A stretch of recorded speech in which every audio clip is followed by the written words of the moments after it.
పోయినసారి కప్పుకొట్టిన ఆర్సీబీ ఈసారి కూడా అదే దూకుడుతో ఉంది.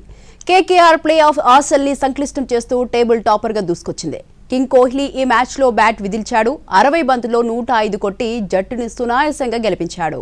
ఐపీఎల్ 2026 సీజన్లో కీలక పోరులో కోల్కతా నైట్ రైడర్స్ జట్టుపై రాయల్ ఛాలెంజర్స్ బెంగళూరు టీం 6 వికెట్ల తేడాతో ఘన విజయం సాధించింది. 193 పరుగుల లక్ష్యాన్ని 4 వికెట్లు కోల్పోయి 19.1 ఓవర్లలో ఛేదించింది.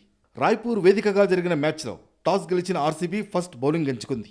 బ్యాటింగ్ దిగిన కోల్కతా 20 ఓవర్లలో 4 వికెట్ల నష్టానికి 192 పరుగులు చేసింది. తర్వాత బ్యాటింగ్ దిగిన ఆర్సీబీ 19.1 ఓవర్లలో 4 వికెట్లు కోల్పోయి టార్గెట్ అందుకుంది. విరాట్ కోహ్లీ వీరవిహారం చేశాడు. 60 బంతుల్లో 105 కొట్టి మెరుపు ఇన్నింగ్స్ ఆడాడు.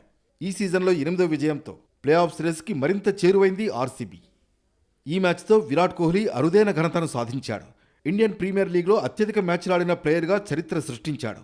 కింగ్ కోహ్లీకి ఇది 279వ ఐపీఎల్ మ్యాచ్. ఈ మ్యాచ్కు ముందు విరాట్, ఎంఎస్ ధోని, రోహిత్ శర్మ ముగ్గురు 278 మ్యాచ్లతో సమంగా ఉన్నారు. తాజా మ్యాచ్తో కోహ్లీ వారిద్దరినీ అధిగమించి అగ్రస్థానానికి చేరుకున్నాడు. 2008లో ఐపీఎల్ ప్రారంభమైనప్పటి నుంచి కోహ్లీ ఆర్సీబీకే ప్రాతినిధ్యం వహిస్తున్నాడు.